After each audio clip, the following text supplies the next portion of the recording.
What's good, y'all? KJ here with the Urban Fruit Forest, and today I'll be talking to you guys about how you can use rabbit manure as a fertilizer in your garden. So if you're here, I'm assuming you either have rabbits, know somebody with rabbits, or you just want to know a new organic way for you to feed your plants. So we're going to dive into that and all the benefits about using rabbit manure in your garden or potted plants, whatever they're using them with. So first things first, I'm gonna go ahead and ask you guys to subscribe to the channel if you haven't done so yet, and follow us on all our social media platforms. Let's take a deep dive into this.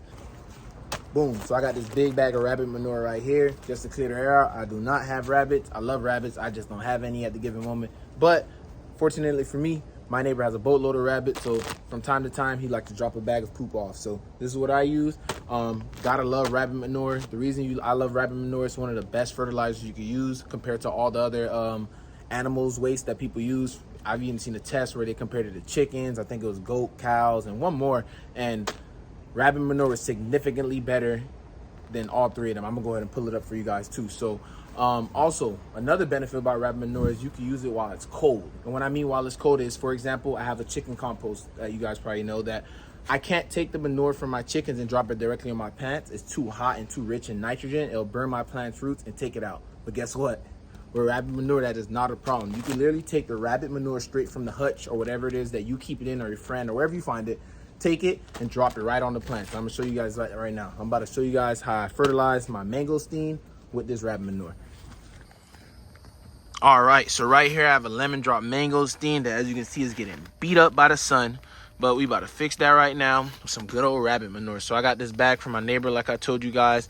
Usually you don't want to have it with the bedding in there. I don't mind it because it's just extra mulch, so trust me, don't mind the bedding. It's extra mulch, but you're gonna want to spread this around the root line of your plant.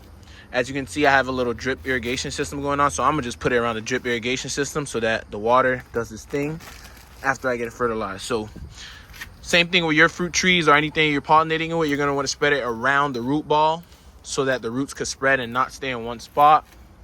I'm gonna spread this out. Another good thing that I like about rabbit manure, that it does not smell compared to like chicken manure, cow manure, horse manure. All that stuff stinks.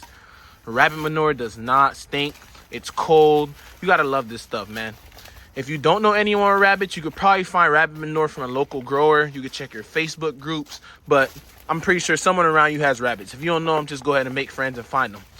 But after you get it around your root line, you're gonna want to cover it up, whether it's with mulch or, as I'm using, is topsoil. Cover this up. And I'm gonna just go ahead and get these banana leaves that are also filled with potassium. So as you can see, this lemon drop mangosteen is set up to do great. All I gotta do is keep it well watered. And as you can see, I'm feeding it good nutrients. And in due time, I will be enjoying lemon drop mangosteen.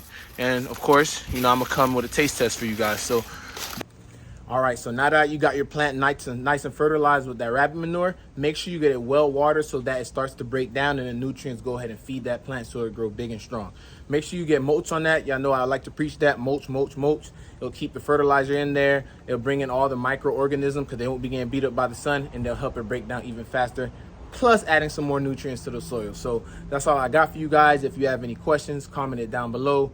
Like this video, subscribe to the channel if you haven't done so yet, and I'll catch you guys on the next one.